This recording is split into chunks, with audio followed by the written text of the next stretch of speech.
ਕੋਈ ਹੈ ਘਰ ਦੇ ਵਿੱਚ? ਆ ਜਾਈਏ ਬਾਜੀ। ਬਾਜੀ ਨਕਾਬ ਕਰ ਲੈਣਾ ਮੇਰੀ ਭੈਣ।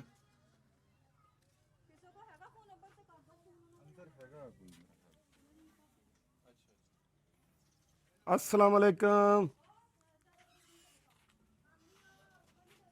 की हाल है मेरे पुत्तां दा? ठीक है, ठीक है, ठीक है मेरा पुत्त।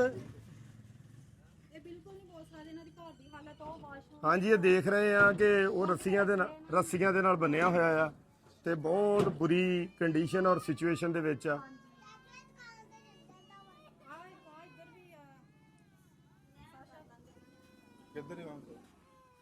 एक बच्चा इधर पे आया।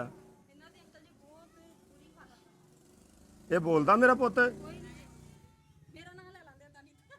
मेरा बेटा बोलदा है, गल्लां करदा मेरा पुत्त?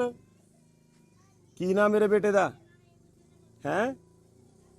की नाम मेरे पुत्त दा? अब्बू दा की नाम है? अब्बू दा की हाल चाल आ? ना की मेरे पुत्त दा? की नाम मेरे पुत्त दा? होए होए होए होए, बहुत बुरी हालत आ। और कमरा देखण दिया आ, कमरा सारा टुटिया फुटिया आ, गिरने वाला है। होए होए होए होए होए,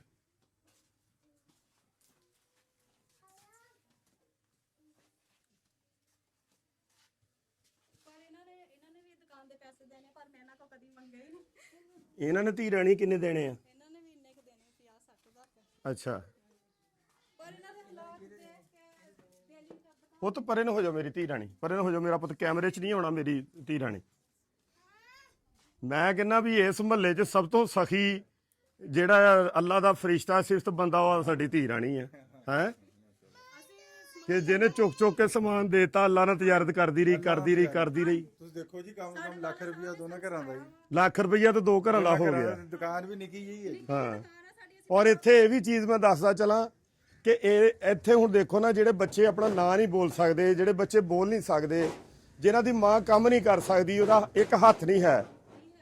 ਬੇਟੇ ਜਿਹਦਾ ਇੱਕ ਹੱਥ ਨਹੀਂ ਮਾਂ ਦਾ ਹੈਗਾ, ਜਿਹਦੇ ਬੱਚੇ ਜਵਾਨ ਜਿਹੜੇ ਆ ਜਿਨ੍ਹਾਂ ਨੇ ਕੰਮ ਕਰਨਾ ਆ, ਉਹਨਾਂ ਦੀ ਸਿਚੁਏਸ਼ਨ ਔਰ ਬੇਬਸੀ ਇਹ ਆ, ਉਹ ਆਪਣਾ ਨਾਂ ਨਹੀਂ ਦੱਸ ਸਕਦੇ, ਉਹ ਖੜੇ ਨਹੀਂ ਹੋ ਸਕਦੇ, ਉਹ ਤੁਰ ਨਹੀਂ ਸਕਦੇ।